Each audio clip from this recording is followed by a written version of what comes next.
तो हिंदी मीडियम का स्टूडेंट था। मैंने 10th 12th पूरी हिंदी मीडियम से की। उसके बाद जेई की प्रिपरेशन भी मैंने हिंदी मीडियम से की। मतलब डिस्ट्रिक्ट लेवल पे भी मैं मेरिट में आया था सर। लगता है क्या कारण है कि आईएसएम इतने रैंकर्स प्रोड्यूस कर रहे हैं? स्पेशली मेरे मम्मी पापा काफ़ी खुश हुए क्योंकि हमारे परिवार में अब तक किसी की गवर्नमेंट जॉब नहीं थी सर। तो कोल इंडिया लिमिटेड ने नोटिफिकेशन निकाला था 700 वैकेंसीज का sir. Welcome back to our YouTube channel mining Gyan. मैं विनोद चंद्राकर आपके अपने यूट्यूब चैनल माइनिंग ज्ञान में स्वागत करता हूं। आज आपके और हमारे बीच है कुलदीप साहू, जिनका गेट 2025 एग्जाम के अंदर में ऑल इंडिया रैंक 14 लगा है, जो कि राजस्थान के सवाई माधोपुर जिले के एक छोटे से गांव कुस्तला से आते हैं। कि कैसे कुस्तला के एक छोटे हिंदी मीडियम स्कूल से इन्होंने आईएसएम धनबाद और फिर आईएसएम धनबाद में रहते हुए गेट एग्जाम के अंदर में ऑल इंडिया रैंक 14 हासिल करा है। आज जानेंगे कुस्तला के चमकते सितारे की कहानी, आज जानेंगे कुलदीप के स्ट्रगल की कहानी, आज जानेंगे एक छोटे गांव से निकले हिंदी मीडियम लड़के के स्ट्रगल की कहानी। हर वो चीज जो आप एक टॉपर के अंदर से जानना चाहते हैं, हर चीज जो आप कुलदीप साहू के अंदर से जानना चाहते हैं, आज के इस वीडियो में जानने की पूरी कोशिश करेंगे। तो चलिए आज के इस वीडियो को शुरू करते हैं।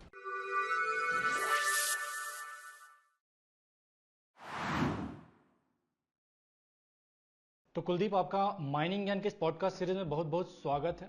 सबसे पहले आपको मैनी कंग्रेचुलेसन कि आपने गेट 2025 एग्जाम, इंडिया के one of the toughest exam के अंदर में ऑल इंडिया रैंक 14 सिक्योर करा है।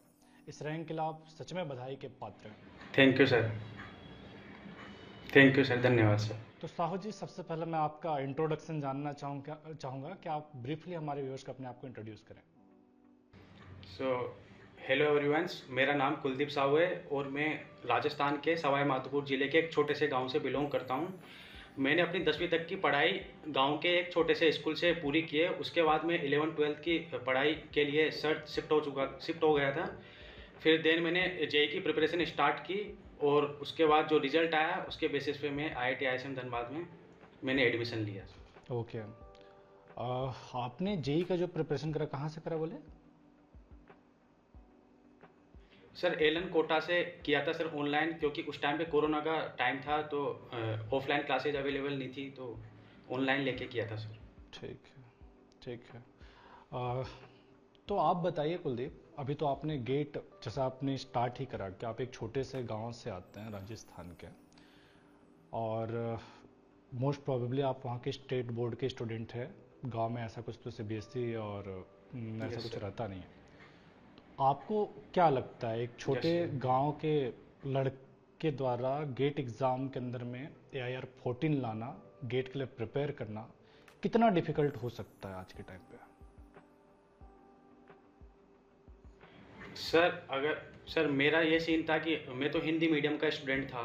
मैंने 10th 12th पूरी हिंदी मीडियम से की। उसके बाद जेई की प्रिपरेशन भी मैंने हिंदी मीडियम से की।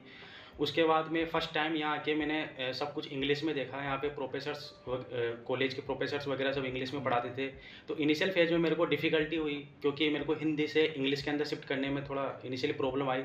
उसके बाद एक सिस्टम सही हो गया कि मेरे को इंग्लिश अच्छे से समझ में आने लगी। उसके बाद एक सब प्रॉपर वे में होने लगा। तो ऐसे इसी कड़ी के अंदर मैंने गेट की प्रिपरेशन स्टार्ट की, तो फिर वो सब अच्छे से होता चला गया सर। ओके, स्कूल टाइम पे आप कैसे थे? पढ़ने में अच्छे थे, एवरेज थे, बिलो एवरेज थे, कैसे थे? सर स्कूल टाइम पे मैं अच्छा था। मेरी 10th 12th में भी अच्छी परसेंटेज थी। मैंने गांव में भी टॉप किया था सर। मतलब डिस्ट्रिक्ट लेवल पे भी मैं मेरिट में आया था सर। मतलब कहने के लिए आप हिंदी मीडियम से थे, लेकिन सर हिंदी मीडियम में भी मेरा परफॉर्मेंस ठीक ही था, ऐसा कोई बुरा नहीं था, पढ़ने वाला ही बच्चा था।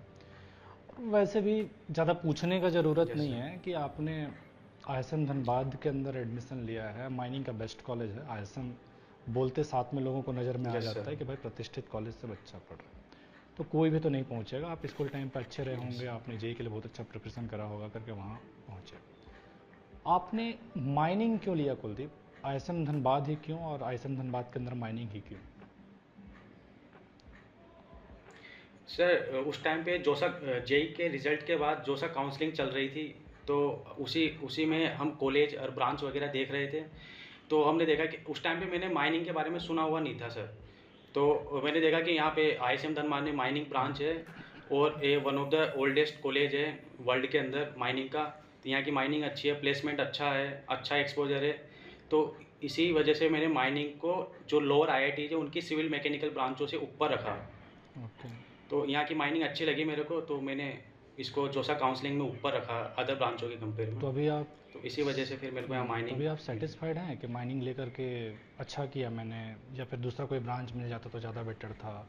जो आपका 4 साल का एक्सपीरियंस है उससे लगता है कि बढ़िया चॉइस था सर, माइनिंग लेकर के मेरा मेरा भला हो गया, या नहीं लेता तो हो सकता कुछ और हो जाता मेरे साथ, उतना अच्छा ना होता, आज जो हूँ वो ना होता, कोई भी ऐसा कुछ सर अभी तो माइनिंग से मैं सेटिस्फाइड हूँ, क्योंकि अब सब कुछ अच्छा चल रहा है, गेट में भी अच्छा स्कोर आ गया है। फिर बाकी क्योंकि अगर अगर मैं अदर ब्रांचेस लेता तो मेरे को काफ़ी कंपटीशन का वो देखना पड़ता, काफ़ी कंपटीशन में जाना पड़ता, थोड़ा जॉब में डिफ़िकल्टी आती। ले तो लेता मैं, लेकिन डिफ़िकल्टी आती as compare to mining. Okay. इस वजह से सर मैं अभी सेटिस्फाइड हूँ माइनिंग ब्रांच हाँ से। सर, कंपटीशन कम है सर, लोड नहीं आता सर, बहुत पढ़े सर स्कूल टाइम पे, कॉलेज में थोड़ा एंजॉय करना होता है। भाई इतना एकेडमिक्स का लोड नहीं है sir. Yes sir. ISM Dhanbad हमेशा से ही रैंकर देते आया, मतलब कभी भी आप गेट का रिजल्ट देख लीजिए, आईएसएम के रैंकर्स देखने ही मिलते हैं, मतलब टॉप 20 में, टॉप 10 में। इस Yes, बार sir. तो टॉप 10 में मेरे ख्याल से 3 रैंकर आईएसएम धनबाद के, 3rd rank Vaishnavi, 6th rank जो कि हमारे यूट्यूब मेंबरशिप प्रोग्राम में थे, जिसका रिजल्ट हम नहीं दिखा रहे हैं हमारे कोचिंग से करके, लेकिन वो भी कहीं ना कहीं हमसे कनेक्टेड थी, यूट्यूब से जो भी पढ़ी थी। उसके अलावा एक 10th रैंक साहिल, 3 रैंक का टॉप 10 में आईएसएम से है। उसके बाद में टॉप 20 की भी बात करें तो आपका 14th दिख रहा है। और भी कोई है क्या आईएसएम से जो आपके बाद को होगा 20 के बीच? सर एक 25 रैंक है सर, सुजन रॉय। अच्छा, तो ऐसे करके रैंकर्स अलग ही डोमिनेंस आईएसएम धनबाद का दिखता है। आपको क्या लगता है, क्या कारण है कि आईएसएम इतने रैंकर्स प्रोड्यूस कर रहे हैं? सर मेन रीज़न तो ये है कि यहाँ पे मतलब शुरू से सीनियर्स गेट एग्ज़ाम निकालते हुए आ रहे हैं, तो उनका अच्छा गाइडेंस मिलता है। प्लस ये है सर, यहाँ के जो प्रोफेसर्स हैं उनका जो स्टडी मटेरियल काफ़ी हद तक गेट ओरिएंटेड होता है सर, और उसको पढ़ के काफ़ी हद तक हम किसी भी कोर की कॉम्पिटिटिव एग्ज़ाम को आसानी से क्रैक कर सकते हैं सर। मेन रीज़न तो यही है सर। और फिर सर सब आईआईटी जेईई क्रैक करके आ रहे होते हैं, तो उनका जो न्यूमेरिकल सॉल्विंग स्किल काफ़ी अच्छी होती है as compare to other college. तो सबसे बड़ा रीज़न यही है कि यहाँ के बच्चे आसानी से गेट को क्रैक कर लेते हैं। ओके।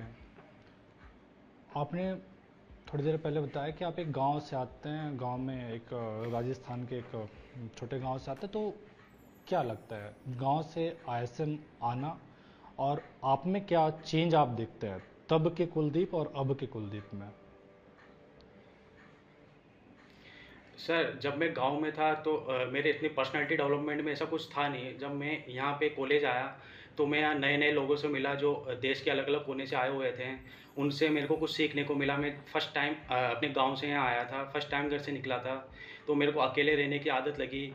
और क्या नाम है, मैंने अब सिचुएशन को खुद से हैंडल करना सीखा। उस टाइम तक तो मैं घर पे रहता था, तो घर वाले या भाई वगैरह मेरी हेल्प करते थे, लेकिन अब मैंने सिचुएशन खुद से हैंडल करना सीखा।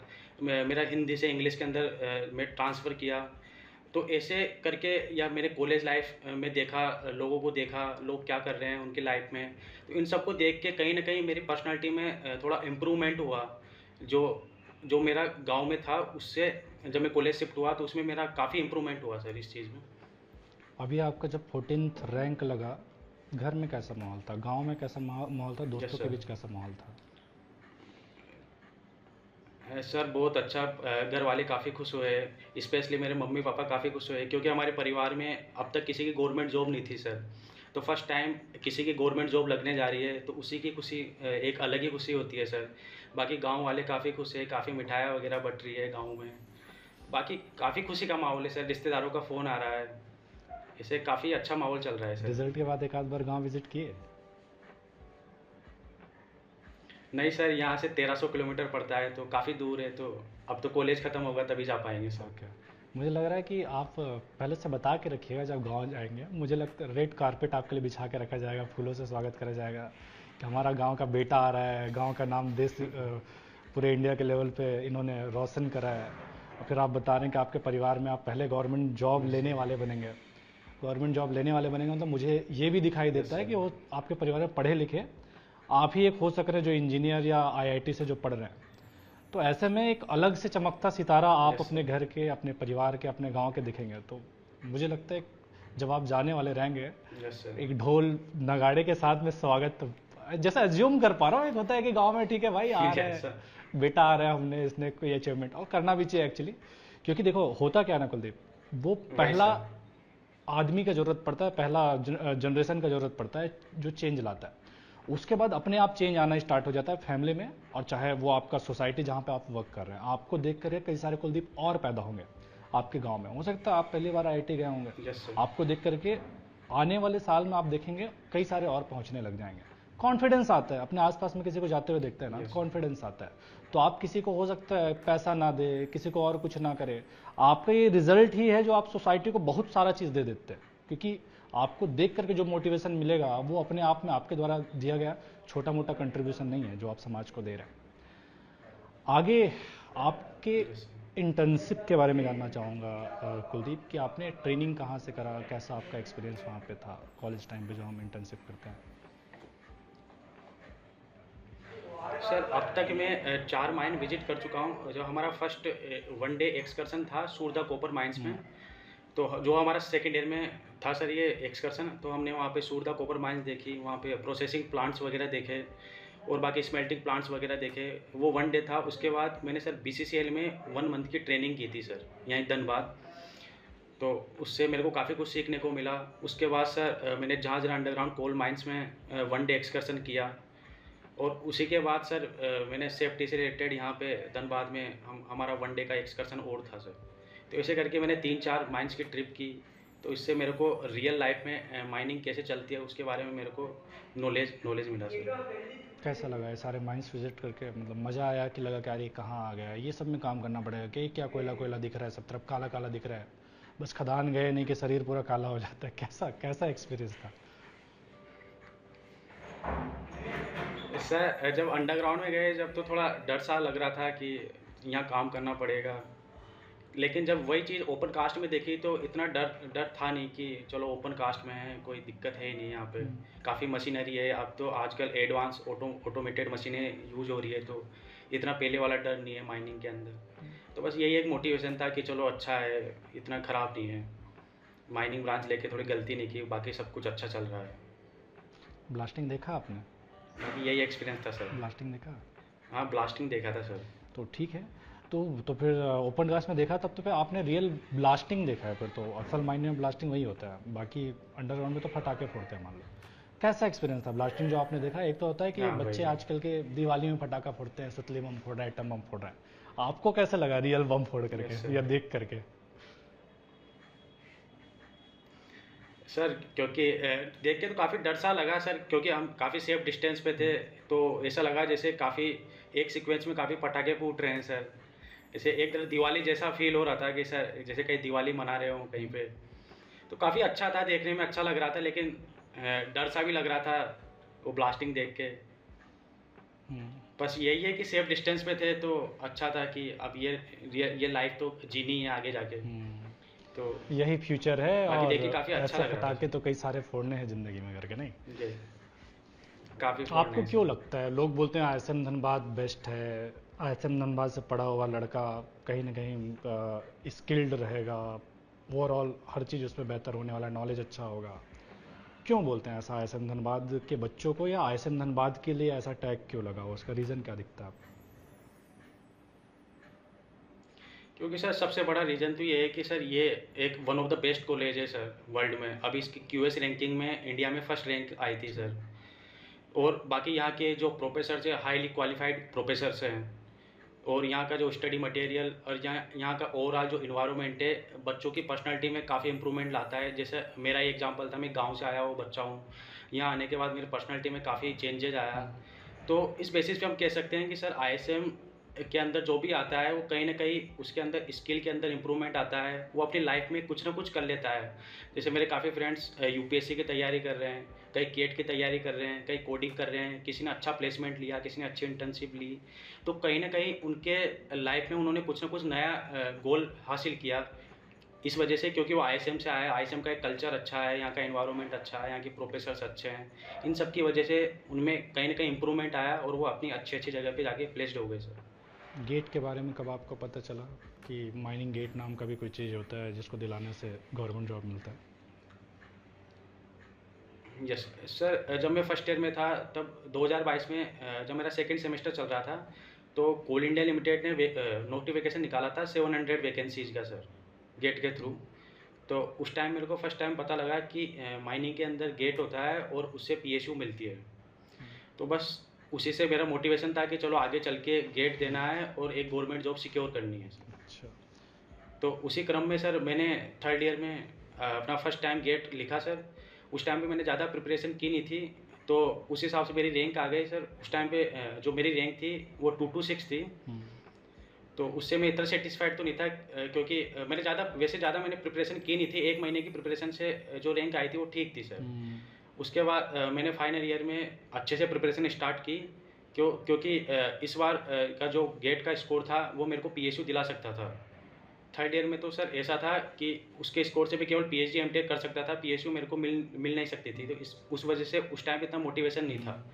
लेकिन इस साल का जो गेट था वो मेरे पीएसयू से जुड़ा हुआ था, तो इस बार मैंने अच्छे से प्रिपरेशन की और फिर रिजल्ट आपके सबके सामने है सर। पीएसयू के लिए एक सेफ स्कोर आपको लगभग अंदाजा प्रीवियस ईयर के ट्रेंड से पता चल गया होगा, तो वो सेफ स्कोर लाना कैसे है? At least yes sir. Safe score PSU के लिए आ जाए, वो आपने कैसे टारगेट करा, कैसे प्लान करा?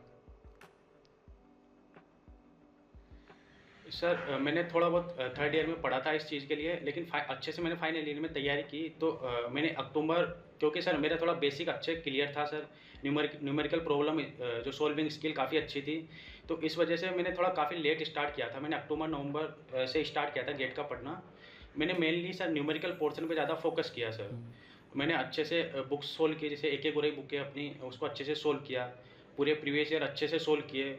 और सर आपकी एक किताब है सर वो 2600 क्वेश्चन वाली, उसको मेरा सोल्व करने का काफ़ी मन था। मैंने एक दोस्त से लेके कुछ चैप्टर उससे सोल्व किए थे सर, तो मेरे को काफ़ी अच्छा लगा उसको सोल्व करके। बाकी मेरे को कुछ और चैप्टर सोल्व करने थे, लेकिन टाइम की कमी की वजह से मैं उसको कर नहीं पाया सर। तो मेनली ये था, मैंने अधिकतर क्वेश्चन प्रैक्टिस पर ज़्यादा ध्यान दिया, अधिक से अधिक मैं क्वेश्चन लगाता था। इससे क्या हुआ सर, एंड में ऐसा हुआ कि मैं क्वेश्चन को डिफ्रेंशिएट करने लग गया कि कौन सा क्वेश्चन ईजी है, कौन सा टफ है, और देखते मेरे को क्लिक करने लग जाता था कि हाँ भाई ये क्वेश्चन ऐसे बनेगा। वो सब ज़्यादा प्रैक्टिस से अधिक क्वेश्चन लगाने से वो सब इम्प्रूव होता चला गया। ओके।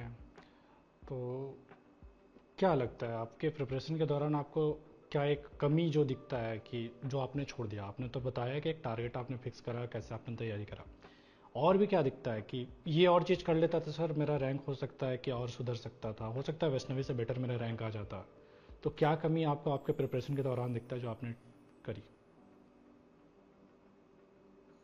सबसे मेरे को मेरा अंदर से मन था कि मेरे को और क्वेश्चन प्रैक्टिस करने हैं।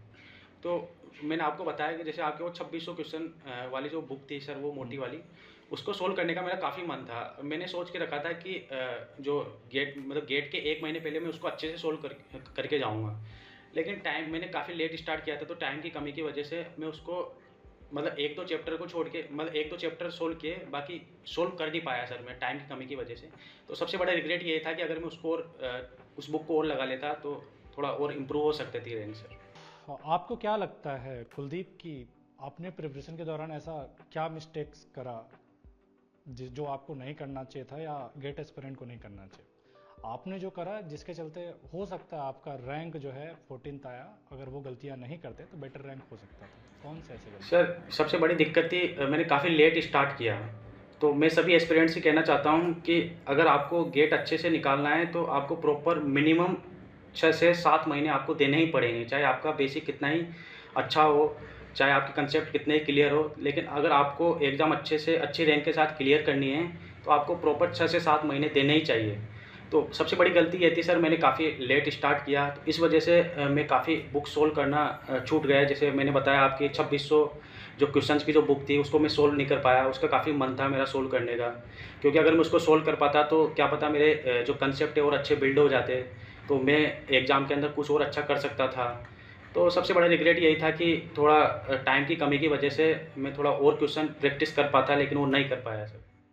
तो आपका बेसिकली जल्दी आप स्टार्ट कर देते हैं, सिलेबस जल्दी कंप्लीट करते हैं, लास्ट वही में सर। ज़्यादा टाइम मिलता है। ज़्यादा टाइम मिलेगा मतलब यस ज़्यादा सर। क्वेश्चन प्रैक्टिस कर पाएंगे। समस्या ये होता है कि क्वेश्चन प्रैक्टिस के लिए माइनिंग वालों के पास ज़्यादा क्वेश्चंस है नहीं। जिस टाइम हम प्रिपरेशन करते थे तब तो एकमात्र बुक हुआ करता था क्वेश्चन प्रैक्टिस के यस लिए, वो सर। है एक। अभी के टाइम पे उस कमी को पूरा करने के लिए माइनिंग यान ने बड़ा अच्छा काम करने की कोशिश करा है, बोल सकते हो कि लास्ट ईयर हमने 2600 क्वेश्चन जिसका आपने जिक्र करा वो हमने रिलीज़ करा था, जिसके अंदर में गेट PYQs 2007 से लेके 2024 तक के, और इस साल का और ऐड हो गया तो अब तो 25 तक का मिल जाएगा। पूरे क्वेश्चन है उसमें। फिर previous year question topic wise, फिर ईयर वाइज, वो 3 बुक पिछले साल गया था।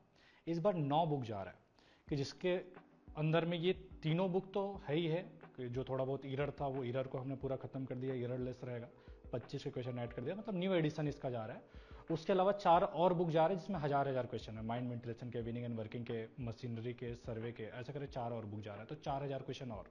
फिर एक और हमारे पास जाएगा जिसको मैंने ब्रह्मास्त्र नाम दिया है। वो ब्रह्मास्त्र ऐसा है कि हर सब्जेक्ट के 60-65 क्वेश्चन रहेंगे उस बुक के अंदर में। ये क्वेश्चन पूरी तरह से नए रहेंगे, जो ना तो हमारे मॉक टेस्ट में दिखेंगे, ना तो किसी बुक में दिखेंगे, ना तो गेट के PYQs में दिखेंगे। 100% नए क्वेश्चन। हाँ, ये प्रीवियस से इंस्पायर्ड जरूर रहेंगे, जो गेट करता है। गेट सेम क्वेश्चन रिपीट नहीं करता, कोई आपका क्वेश्चन रिपीट हो गया तो हो गया, अदरवाइज कॉन्सेप्ट को रिपीट करते हैं। तो सेम गेट जो काम करता है वो काम के साथ हाँ हम बुक तैयार करने वाले हैं कि बच्चा उस क्वेश्चन को सॉल्व करेगा, लगेगा गेट के एग्जाम में बैठा है, क्वेश्चन उसको सारे नए लगेंगे। इस तरह से जो कमी था उसको पूरा करने में माइनिंग ज्ञान कोई कसर नहीं छोड़ रहा है। क्वेश्चन कम नहीं पड़ेगा कम से कम बच्चों को, हाँ, लेकिन उसको सॉल्व करने के लिए जल्दी स्टार्ट करना पड़ेगा, ज़्यादा टाइम देना पड़ेगा। पूरा कर लेते हैं, बहुत अच्छा, आपका बहुत अच्छी बात है। अदरवाइज PYQs तो मस्ट है कि आप उतना आप कम से कम करें, बट कोई और अच्छे से करना चाह रहा है, पूरा टाइम देना चाह रहा है, तो माइनिंग ज्ञान में 4,500-5,000 क्वेश्चन का कलेक्शन है, कम नहीं पढ़ने वाला है साल भर में उतने क्वेश्चंस। आगे आपसे जानना चाहूँगा कुलदीप कि आपने नोट्स कैसे बनाए। एक डाउट लड़कों को रहता है कि सर कैसे बनाया, डिटेल नोट्स बनाया, शॉर्ट नोट्स बनाया, नोट्स के अंदर में क्या डाले, तो आप अपना नोट्स कैसे आपने प्रिपेयर करा वो बताइए। सर मैंने डिटेल्स नोट्स तो बनाए नहीं थे क्योंकि मैं डायरेक्ट बुक्स पढ़ना प्रेफर करता था। बाकी मैंने शॉर्ट नोट्स के लिए सर जितने भी फॉर्मूले थे, जितने भी कंसेप्ट थे, मैं उनको एक कॉपी में लिखते हुए जाता था सर। जैसे मैं प्रीवियस ईयर लगाता था, उसमें मेरे को जब भी नया क्वेश्चन, नया कॉन्सेप्ट दिखता था, मैं उसको कॉपी में उतारता था, उसका सॉल्यूशन देखता था। अगर मेरे को वहाँ भी समझ में नहीं आता था तो फिर मैं यूट्यूब पे उसको देखता था, कॉलेज जो प्रोफेसर थे उनकी PDF PPT वगैरह देखता था। फिर सब जगह से देख के मैं उसको समराइज फॉर्म में अपने एक शॉर्ट नोट्स है उनमें लिखते हुए जाता था सर। और बाकी मैंने थ्योरी के लिए सर, जैसे आपको पता है माइनिंग की थ्योरी काफ़ी वास्ट है, कहीं से भी क्वेश्चन आ सकते हैं, एरिया पता नहीं है, तो उसके लिए मैंने अपना जो प्रीवियस एरिया उनको अच्छे से देखा, वहाँ से देखा कि थ्योरेटिकल पोर्शन कहाँ से पूछा जा रहा है, तो उनको जो वहाँ के थ्योरेटिकल क्वेश्चन थे उनको भी मैंने एक कॉपी में लिखते हुए चला गया मैं वहाँ पे। और जहाँ भी क्वेश्चन दिखते थे मेरे को कि हाँ भाई यहाँ से इस पोर्शन से पूछा जा रहा है, तो वहाँ से मैं पढ़ता था सर। बाकी यही था मेरा शॉर्ट नोट्स, इन्हीं को मैं रिवाइज करते हुए चला गया। ओके, जो गेट 2026 एग्जाम की तैयारी कर रहे हैं उनके लिए आपका जनरलाइज सजेशन क्या होगा, स्टार्टिंग टू एंड, किस तरह से पूरी तरह से गेट का तैयारी करें, प्लानिंग करें। सर कहना मैं यही चाहूँगा कि अगर जिस किसी भी बच्चे का अगर बेसिक कमज़ोर है, उसके कंसेप्ट थोड़े कम क्लियर है, तो मैं मानता हूँ सर उसको कम से कम 9 से 10 महीने की प्रॉपर तैयारी ज़रूरी है सर गेट की प्रिपरेशन के लिए। क्योंकि उसको हर एक स्टेज के अंदर नई नई चीज़ें सीखनी पड़ेगी सर, हर एक कंसेप्ट बिल्ड करने पड़ेंगे, क्वेश्चन प्रैक्टिस करने पड़ेंगे, मॉक टेस्ट देने पड़ेंगे, प्रीवियस ईयर सोल्व करने पड़ेंगे, काफ़ी सारे जो बुक्स हैं उनके प्रॉब्लम सोल्व करने पड़ेंगे। तो मेरा ये मानना है कि सर अगर जितना टाइम से पहले आप इसको स्टार्ट करोगे उतना ही आपकी गेट के अंदर अच्छी रैंक लाने की संभावना काफ़ी बढ़ जाएगी सर। तो मेरा यही मानना है कि टाइम से इसकी गेट की प्रिपरेशन स्टार्ट कर दो, तो तुम्हारी रैंक इतनी अच्छी इंप्रूव हो जाएगी लास्ट में जाके। और बाकी अगर आपका बाकी अगर कॉन्सेप्ट वगैरह किसी के कमज़ोर है या बेसिक कमज़ोर है, तो मैं मानता हूँ कि वो कोचिंग वगैरह देख सकता है। अभी आज के टाइम पे माइनिंग के काफ़ी रिसोर्सेज अवेलेबल है, कोचिंग्स है। तो मेरा ये मानना है कि अगर आप एक कोचिंग लेते हो तो आपको एक सिस्टमेटिक तरीके से स्ट्रक्चर्ड फॉर्म में सारे लेक्चर्स वगैरह सब मिलेंगे, और सिस्टमेटिक तरीके से आपको वीडियो लेक्चर मिलेंगे, और टॉपिक वाइज सब्जेक्ट वाइज आपको पढ़ाया जाएगा। तो आप उस डायरेक्शन के अंदर अपने बेसिक कंसेप्ट क्लियर करते हुए आगे बढ़ते चले जाओगे। आपने कॉलेज के हेक्टिक शेड्यूल के साथ गेट 2025 एग्जाम को प्रिपरेशन मैनेज कैसे करा? सर कॉलेज का जो एकेडमिक्स है वो कॉलेज के एकेडमिक्स का इतना लोड है नहीं सर। जो हफ्ते में 12 से 15 क्लास होती है सर टोटल, बाकी सैटरडे संडे की जो छुट्टी होती है। तो मतलब मेरा ये मानना है कि अगर कोई भी बच्चा है उसको अगर कोई अपना दूसरा करियर ऑप्शन जो परस्यू करना है तो ईजिली कर सकता है सर। यहाँ एकेडमिक्स का इतना लोड है नहीं सर। मेरे काफ़ी दोस्त हैं वो यूपीएससी की तैयारी कर रहे हैं, केट की तैयारी कर रहे हैं, गेट की तैयारी कर रहे हैं सर, कोडिंग कर रहे हैं। तो इतना प्रॉपर टाइम मिल जाता है कि कोई भी बच्चा है ईजिली किसी भी एग्ज़ाम की तैयारी करके उसको क्रैक कर सकता है सर। तो वैसे मैंने टाइम मैनेज किया सर। लेक्चर जो कॉलेज के लेक्चर्स हैं उनके अलावा मैंने टाइम निकाला, गेट की तैयारी की। तो मेरा मतलब यही है कि आराम से कोई भी बच्चा ईजिली तैयारी कर सकता है सर। ओके, आपने गेट का जो तैयारी करा, कैसे तैयारी करा? कहीं कोई कोचिंग ज्वाइन किया था, सेल्फ स्टडी किया, कॉलेज के नोट से पढ़ा, फैकल्टी के नोट से पढ़ा, दोस्त से गाइडेंस लिया, क्या है? आप अपना सर प्रिपरेशन बताइए। सर मेनली मेरा सोर्स था सर, सेल्फ स्टडी किया था सर मैंने। बाकी जो मैंने एक गुरे बुक थी, बाकी प्रीवियस ईयर बुक थी सर, और जो आपकी एक 2600 क्वेश्चन वाली बुक थी, कॉलेज प्रोफेसर नोट्स थे, बाकी यूट्यूब था। तो ऐसे ही इन सब जगह से मिलके मैंने खुद से तैयारी की थी, बाकी नोट्स तैयार किए। तो इन्हीं को मैं पढ़ते हुए चला गया और इन्हीं से सर मेरा जो गेट है वो अच्छे से हो गया सर। तो कुलदीप, आप माइनिंग ज्ञान से कैसे जुड़े थे?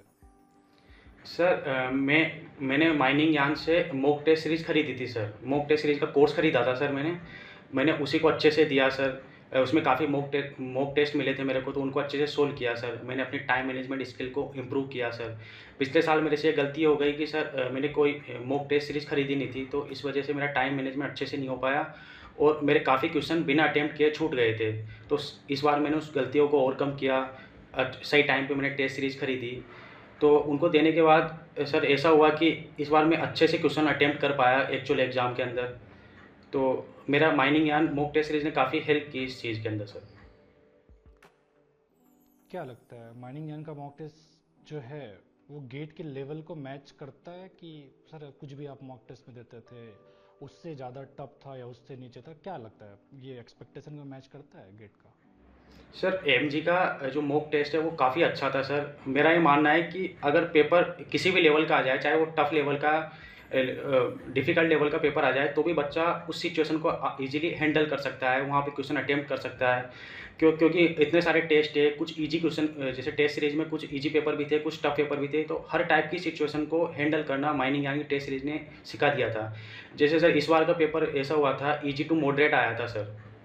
तो ईजी टू मॉडरेट के अंदर कैसे क्या नाम है, कितने क्वेश्चन अटेम्प्ट करने पे कौन सी रैंक आ जाएगी, तो ऐसे पहले एनालाइज हो चुका था क्योंकि टेस्ट काफ़ी दे चुके था। तो इस वजह से मेरे को पता लग गया था कि इस बार का पेपर इजी आ गया। जब सोल्व करते हैं तो पता लग ही जाता है कि पेपर इजी है इस बार का। तो मैंने ये स्ट्रेटेजी रखी कि ज़्यादा से ज़्यादा क्वेश्चन अटेम्प्ट किए। ये मेरे को टेस्ट सीरीज से पता लगा ये चीज़ें। तो ऐसे करके मेरे को काफ़ी अच्छा हुआ जो मैंने टेस्ट सीरीज ली। कुलदीप, आगे मैं आपसे जानना चाहूँगा कि माइनिंग ज्ञान का मॉक टेस्ट का जो इंटरफेस है और गेट 2025 का जो आपने एग्ज़ाम दिया होगा उसका इंटरफेस, दोनों में कितना डिफरेंस या कितना सिमिलरिटी आपको दिया? सर दोनों काफ़ी हद तक दोनों मेरे को सिमिलर लगे सर। जब मैं यहाँ पे मॉक टेस्ट देता था, जब रूम पे बैठ के, तो मेरे को लगता था कि मैं एक्चुअल गेट का पेपर दे रहा हूँ सर। बाकी सब इंटरफेरेंस जो मतलब बाकी सब जो क्वेश्चन है उसका जो सीक्वेंस है, जैसे स्टार्टिंग में जनरल एप्टीट्यूड खुलना, उसके बाद माइनिंग सेक्शन का आना, तो बाकी सब देख के ऐसा लग रहा था जैसे मैं एक्चुअल गेट का पेपर दे रहा हूँ। तो काफ़ी सिमिलरिटी थी सर। बिल्कुल डिट्टो जो माइनिंग का जो पेपर आता है गेट का, वैसे ही सब डिट्टो था सर, कि मेरे को लगता था कि मैं एक्चुअल पेपर ही दे रहा हूँ सर।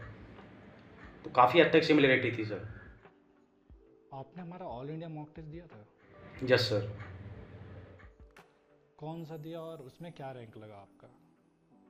सर मैं स्टार्टिंग के 3 तो दे नहीं पाया सर, क्योंकि मैं प्रिपरेशन में इतना बिजी हो गया था, मेरे को पता ही नहीं लगा टेस्ट सीरीज के बारे में। बाकी मैंने 4th जो मॉक टेस्ट दिया था उसमें मेरे 23 रैंक आई थी सर। उसमें ऑल इंडिया रैंक 23 आई थी सर उस टेस्ट में सर। तो नहीं लगता कि वहाँ 23 आया, मेन एग्जाम में 14 आया, बोले क्या ही क्वेश्चन माइनिंग आने दे दिया था? कैसा वो एक्सपीरियंस कैसा था, किस तरह का वो क्वेश्चन उसमें थे, कैसा मॉक टेस्ट था? सर सही बताऊं तो मेरे को ऐसा लगा कि जैसे जो लास्ट का मैंने मॉक टेस्ट दिया था उसी का सर इस बार का जो पेपर वैसा ही आया है सर। जैसे ज़्यादा जो लास्ट का जो 4th जो मॉक टेस्ट सीरीज था सर, वो इतना टफ नहीं था सर। कहीं ना कहीं उसके जैसे कॉन्सेप्ट रिपीट थे, कहीं ना कहीं वो इजी टू मॉडरेट लगा सर। इस बार का पेपर भी मेरे को देने के बाद ऐसा ही लगा जैसे कि मैं वही मॉक टेस्ट दे रहा हूँ दोबारा। तो काफ़ी सिमिलरिटी थी, इस वजह से मेरा जो गेट स्कोर है वो लगभग सेम ही आ गया सर दोनों जगह। आपने एक्सपेक्ट किया था कि आपका 14वां रैंक आ जाएगा एग्ज़ाम देने के बाद? सर मैं प्रिपरेशन किए जा रहा था, बस ये उम्मीद थी कि अच्छी रैंक आ जाएगी। अच्छे से प्रिपरेशन कर रहा था, एक पीएसयू में सीट फिक्स करनी है, एक गवर्नमेंट जॉब फिक्स हो जाए, बस यही चाहत थी सर। बाकी रैंक आना नहीं आना तो बात की बात थी सर। बाकी अच्छे से पेपर गया, अच्छे से स्कोर आया तो रैंक उसी हिसाब से आ गई सर। आपने बोला लास्ट ईयर भी आपने गेट एग्ज़ाम दिया था, थर्ड ईयर? Yes sir. तो लास्ट ईयर का वो 3 घंटा एग्ज़ाम का और इस साल का 3 घंटा एग्ज़ाम का क्या अच्छी चीज़ें थी जो आपने इस साल करा जो लास्ट ईयर चूक गए? दोनों में आप डिफरेंस बताइए, क्या आपको दिखता है? सर डिफरेंस बताऊं तो इस बार का और पिछले साल के में रात दिन का डिफरेंस था सर। क्योंकि सर जो थर्ड ईयर का जो गेट था उसमें मैं उठ के चला गया था सर, मात्र 1 महीने या ऊपर से 15-20 दिन की प्रिपरेशन करके चला गया था। मैंने एक भी ना तो मॉक टेस्ट दिया था, कुछ भी नहीं किया था सर, मैंने ऊपर से पढ़ के चला गया। तो इस वजह से हुआ क्या सर, जो मैं टफ क्वेश्चन में उसमें उलझ के रह गया, इस वजह से मेरा काफ़ी पेपर छूट गया सर। लेकिन इस बार मैंने उन प्रॉब्लम्स को निकाला, अच्छे से प्रैक्टिस की, अच्छे से टेस्ट दिया, तो इस वजह से उस सिचुएशन को मैंने अच्छे से डील कर लिया इस बार और मेरा गेट के अंदर अच्छा स्कोर आ गया सर। ओके। माइनिंग यान के कौन कौन से फैकल्टी मेंबर का क्लास आपने देखा है, मतलब जो आपको ध्यान हो कि हाँ सर इनका क्लास बड़ा अच्छा लगा, इनके ये वाला कॉन्सेप्ट मुझे सीखने मिला, ऐसा कोई भी फैकल्टी का नाम जिनके लेक्चर्स आपने देखे हों कहीं? सर जैसे मैंने अजीत यादव सर के लेक्चर देखे थे सर, वो अभी हमारे कॉलेज में प्रोफेसर्स भी हैं, उनसे मेरी बात भी होती है कभी। तो उनके लेक्चर देखे, आपके वेंटिलेशन के लेक्चर देखे सर, उदित जायसवाल सर के लेक्चर्स देखे सर। बाकी यूट्यूब पे जो भी मेरे को प्रॉब्लम आती थी, मैं यूट्यूब पे आपका चैनल खोलता था और वहीं सर्च करके उन्हीं को पढ़ लेता था सर। एक चीज़ का सेटिस्फेक्शन माइनिंग ज्ञान को तो है यार कुलदीप, मतलब ठीक है हम कोचिंग चला रहे हैं, फीस ले रहे हैं, लेकिन इस बात का भी सेटिस्फेक्शन है कि यूट्यूब में लगभग हमने 2000 के आसपास वीडियो लेक्चर्स डाल रखे हैं। वहाँ पर भी कई सारे पेड हैं, मतलब मेंबर से प्रोग्राम लेते हैं, 29 रुपीज़, 59 यस सर। 59 रुपीज़, बहुत मिनिमम सा। लेकिन वो जो हमने माइनिंग वालों के लिए एक इनर मोटिवेशन या इनर सेटिस्फेक्शन जो मुझे और मेरे पूरे टीम को है कि जिस टाइम पे हम कॉलेज में पढ़ा करते थे कोई भी टॉपिक सर्च करना यूट्यूब में नहीं मिलता था, बाकी सारे ब्रांच का तो मिल जाता, माइनिंग का कुछ नहीं मिलता था। Yes sir. अभी के टाइम पे मैं एकदम गारंटेड बोल सकता हूँ आपको गेट का पूरा सिलेबस यूट्यूब में मिल जाएगा, माइनिंग यानी कि यूट्यूब चैनल में मिल जाएगा। हाँ कहीं पे आपको थोड़ा बहुत पेड मिल सकता है क्योंकि हम पूरा ओपन नहीं रख सकते, फिर जो कोर्स में ज्वाइन कर रहे हैं उन लोग हम ही लोग को गिर जाएंगे, सर सब तो यूट्यूब में दे दिया आपने, फिर हम काहे कोर्स आपका ज्वाइन कर रहे हैं। तो इसलिए मिनिमम एक टोकन अमाउंट के आपका 59 रुपीज़ या 29 रुपीज़ लेकर के उसका एक है कि चलो माइनिंग वालों के लिए एक बड़ा कमी था, एक बड़ा गैप था जिसको हमने दूर करा कि बाकी ब्रांच वाले तो पढ़ लेते हैं, कहीं ना कहीं से रिसोर्स मिल जाता, हमको मिलता नहीं था। तो thank you so much Kuldeep हमारे बीच आने के लिए। लास्ट में मैं आपसे एक टिप्स चाहूँगा जो आप गेट 2026 एग्ज़ाम का प्रिपरेशन कर रहे हैं बच्चों को दे सके, गाइडेंस चाहूँगा जो आप उन्हें दे सके, किन बातों का वो ध्यान रखें अपने प्रिपरेशन के दौरान। सर सबसे पहले तो मैं यही कहना चाहूँगा कि अगर आपको गेट अच्छे से लिखना है, अच्छे से अच्छी रैंक लानी है, तो आपकी इसकी जो आपको इसके प्रिपरेशन के लिए कम से कम 8 से 10 महीने का टाइम देना ही पड़ेगा। चाहे अगर किसी का बेसिक कमज़ोर है, उसके कॉन्सेप्ट क्लियर नहीं है, तो मेरा यह मानना है कि आपको काफ़ी पहले से स्टार्ट करना चाहिए, क्योंकि जल्दी स्टार्ट करने का फ़ायदा ये होता है कि आपका सिलेबस जल्दी ख़त्म हो जाता है, आप अच्छे से क्वेश्चन प्रैक्टिस कर पाते हो, अच्छे से टेस्ट दे पाते हो, अच्छे से पीवाईक्यू दे पाते हो, अच्छे से ओवरऑल चीज़ों को समराइज कर पाते हो, और इन सब के बाद आप अच्छे से जो गेट एग्ज़ाम है उसके अंदर अच्छा स्कोर कर पाते हो अगर आप ये सब चीज़ करते हो। और मेरा ये भी मानना है कि अगर किसी का बेसिक ज़्यादा है, कमज़ोर है, या फिर उसको बेसिक कमज़ोर है, उसके कंसेप्ट अच्छे नहीं हैं, तो माइंड जो किसी भी जो अगर उसका कंसेप्ट वगैरह क्लियर नहीं है, तो मेरा मानना है उसको कोचिंग लेना कोई गलत चीज़ नहीं है सर।